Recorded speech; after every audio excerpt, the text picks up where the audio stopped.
Hey everybody, Dan Edwards. Sydney Odingo. And we're with the Eastside Real Estate team. And we thought we'd just sit here and chat with you a little bit and go over some of the most common questions that buyers are having in any market. So what do you got? One of the first ones that kind of came up to me, what's your best advice for first-time home buyers?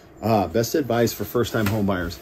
I would say the biggest challenge that first-time home buyers face is that adaptation from paying rent to paying mortgage, and being in a situation, Sydney, where they have to change how their financial habits are in order to be able to afford it. So my best advice for any first-time home buyer is, in advance, before you really start this process, pretend like you're paying that mortgage that you're going to be paying and put that money in savings. That's one of my top tips right there. Okay. That's a good one. You know, for you, Sydney, you've been working with buyers for quite some time. What would you say is, if somebody is hesitating to write a full price offer, right, in a market where it seems like things are going down, what kind of advice do you have for those buyers in order to get that home? One that I feel translates to most situations is trying not to be too emotional when making these decisions. Calculating what it is you and or your family, depending on the situation, can afford. What can you put on the table monthly, and not necessarily get emotionally involved with where the market is at that time. Awesome.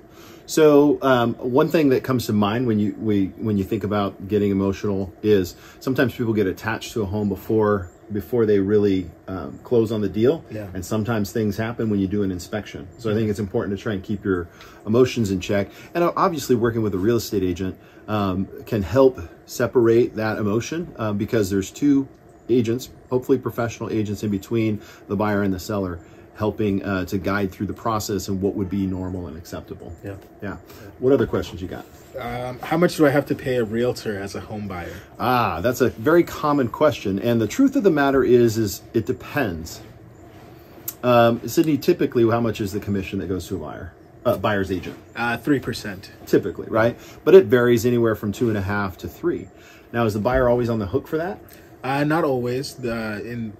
In most certain situations, the seller is going to be the one providing the commission to the buyer's side, the realtor. Right. So essentially, the way our contracts are structured is our contracts say the buyer pays us because we want to be obligated to you both for confidentiality as well as in our loyalties. Right. That's why we sign a contract directly with buyers.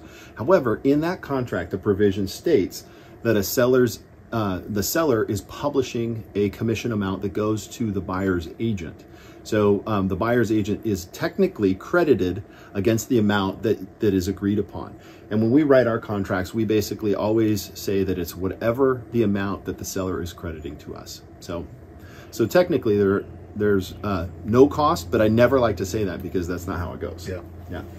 I think there was another one, like other costs involved, Sydney.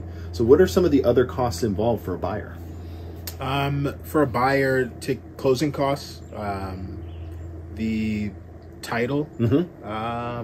What's another one? Escrow. So title and escrow. Yeah. And then lender fees. Yeah. Yep.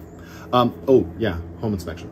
Yeah, inspection, definitely. Home inspection, right. Maybe when it comes to negotiating in this current market, we were in a market where a lot of due diligence and contingencies were being waived. Right. I don't know how you... Well, yeah, that definitely has changed the market a bit. Yeah. This market, more people are going to go what we call pending inspection. So on that, and yeah, you don't have to waive as many things. That's actually a really strong upside for this market for buyers. Is they have negotiating power again. Yeah. Before it was like, forget it. Yeah. There's no power whatsoever. One thing that I've been noticing is the homes are staying on the market longer, and I think I have noticed more price reductions. What would you say to a buyer who finds a property, brings it to you, and initially is looking to maybe offer less than asking?